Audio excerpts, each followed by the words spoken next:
இளைய பருவம் மலையில் வந்தால் ஏகம் சொர்க்க சிந்தனை இதழை வருடும் பனியின் காற்று கம்பன் செய்த வர்ணனை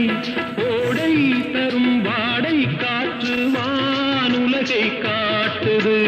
உள்ளே வரும் வெள்ளம் ஒன்று எங்கோ என்னை கூட்டது